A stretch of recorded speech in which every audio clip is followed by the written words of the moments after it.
wipe all the tear for everybody. That there will be no more tear, be no more death, no more mourning, no more pain. Because after you pass, you will be with the Lord, and you will be with the Lord, and there's no more pain over there, no more sickness, nothing. Everything is perfect with the Lord. So, not like we are in the world. Like me, I have gout, so always pain when I eat a lot of meat. So, when you be with the Lord, there will be no more pain, no more like you be scared like COVID-19, you need to wear mask, you can get sick from somebody, no, there's nothing like that. Or in the winter come, you're going to get a flu, no, there's nothing like that. น้อยได้เว้าเป็นสร้างคิดว่าเขาจะบ่มีความเจ็บไข้ได้ป่วยต่อที่ต่อไป Smells so good. อยู่ในพระเจ้าอยู่ในสวรรค์เขาบ่ได้เขาบ่ท่าได้คิดยากเนาะนำคือว่าโอ้ยยามหน้ามาแล้วเขาสิมีฟลูสิมีเป็นหวัดเป็นไอบ่มีอีกต่อไปน้อยเว้ากับน้อยเองว่าน้อยเป็นเก่าก็สิบ่เจ็บกินยังก็ได้เนาะสิบ่เป็นแล้วบ่ต้องได้คลำเพราะฉะนั้นถ้าเอาเชื่อในพระองค์เนาะวางใจในพระองค์ให้พระองค์เป็นผู้นำ Let God lead you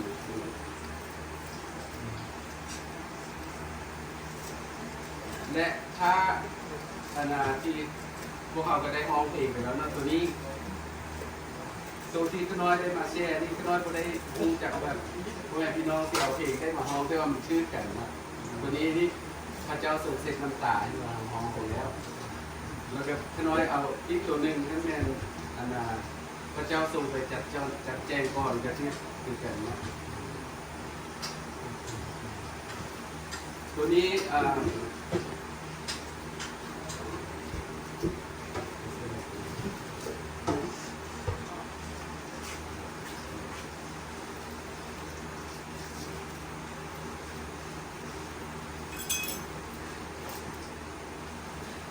ตัวนี้เป็น in John chapter 14 verses 1 to 3 Let not your heart be troubled. Trust in God. Trust also in me. That's Jesus talking, not me. In my Father's house there are many rooms. If it were not so, would I have told you that? I go to prepare a place for you. And if I go and prepare a place for you, I will come back and take you to be with me, so that where I am, you also may be. ในภาษาลาวเนาะว่าพระธรรมโยฮันบทที่14ข้อ1ถึงข้อ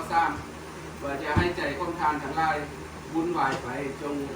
ไว้วางใจในพระเจ้าและวางใจในเฮาด้วยเฮาเหมือนกัน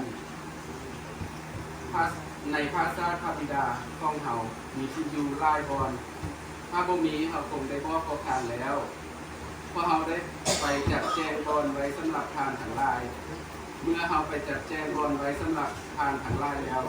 เขาจะกลับมาอีกทับทานไปอยู่กับเฮา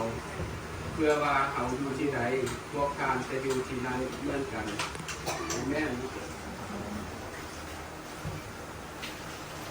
Jesus has told us that he went ahead to prepare a place for us. In his house, he got so many rooms. There's always room for everybody. So when he finished prepare the room, he will come and get us. So Jesus was here already. That's why he said he will come again, because he already been here. So he will be back when he finished prepare the place. He will be back to take us to be with him. That's why we have to trust in him. We have to believe in him. When you trust and believe, you have to obey him. that you listen to what he have to say to you เพราะฉะนั้นเนาะพระเยซูเพิ่นได้เว้าว่าเพิ่นได้ไปจัดแจงบ่อนไว้สำหรับเฮาทุกๆคนในเมื่อเพิ่นได้แบ่งบอนได้สำเร็จแล้วเพิ่นจะกลับมาอีกเนาะเพิ่นว่าจะกลับมาอีกเพราะฉะนั้นเอาจริงได้รู้ได้ว่าพระเยซูได้มาเทื่อนึงแล้วเนาะที่ในโลกของเฮาเพิ่นจริงว่าได้กลับมาเพิ่นสิกลับมาอีกเนาะว่าเพิ่นได้มาเทื่อนึงแล้วเพิ่นกลับไปจัดแจงบอนถ้าเพิ่นจัดแจงบอนสำเร็จแล้วเพิ่นก็จะกลับมาเอาเฮาทุกๆคนไปอยู่กับเพิ่นเนาะในภาษาของพระบิดาของเพิ่นมีบอนอยู่หลายบอนเนาะมีห้องหลายห้องสำหรับเฮาทุกคนแล้วเพิ่นว่า ว้าวหอม คนที่มีความเจ็บปวดในพระคำคนที่มีความเสียอกเสียใจมาได้ยังมีคนในพระคำที่ว่าพระคำซ่อนเนาะ Psalm 34, verse 18, the Lord is close to the broken-hearted and save those who are crushed in spirit. Thank you Lord Jesus for พระเจ้า Lord ทรงสถิตอยู่ใกล้ผู้ที่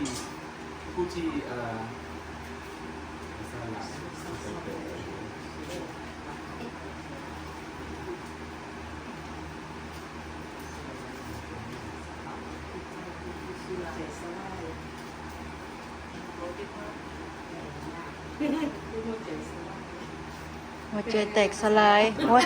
หัวใจแตกสลายหรือว่าอกหักหัวใจแตกสลายหัวใจแตกสลาย broken heart is หัวใจแตก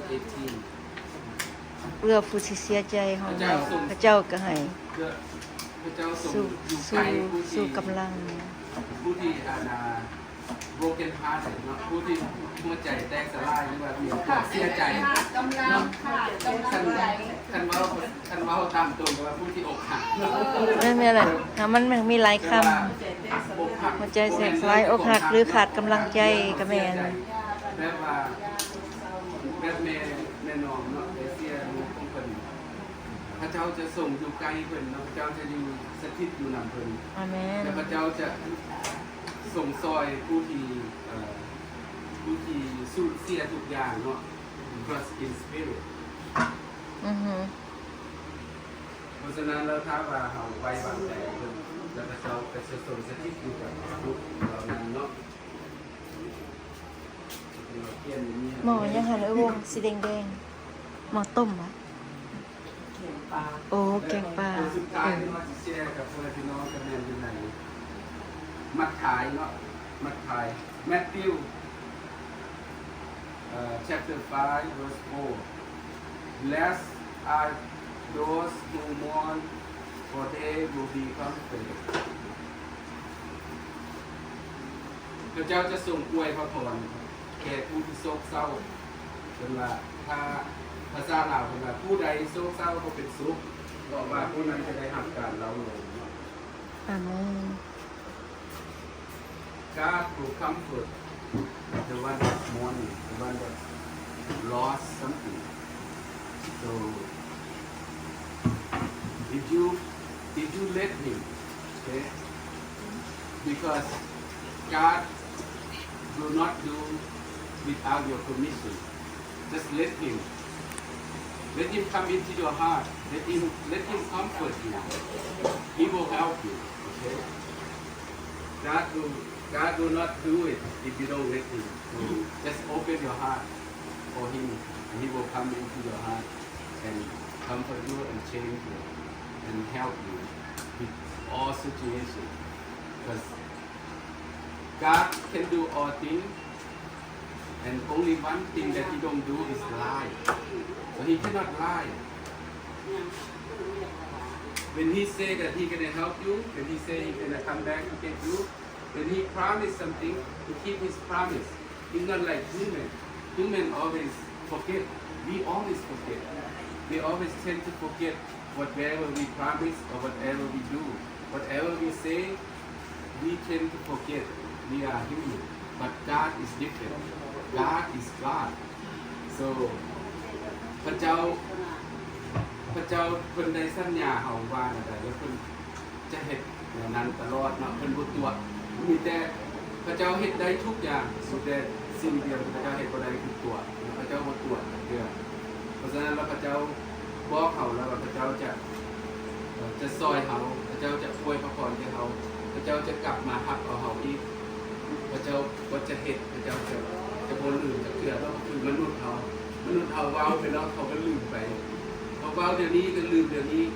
เดี๋ยวเว้าแล้วยามเอาไปนอนนี่ก็ลืมแล้วนะเพราะฉะนั้นพระเจ้าบ่ลืมจะเกลือเนาะเพราะแต่เฮาต้องเชื่อและวางใจในพระเจ้าและพระเจ้าจะช่วยเฮา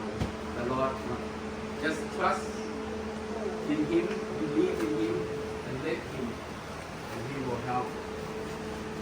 God bless you พระเจ้าอวยพรเนาะ amen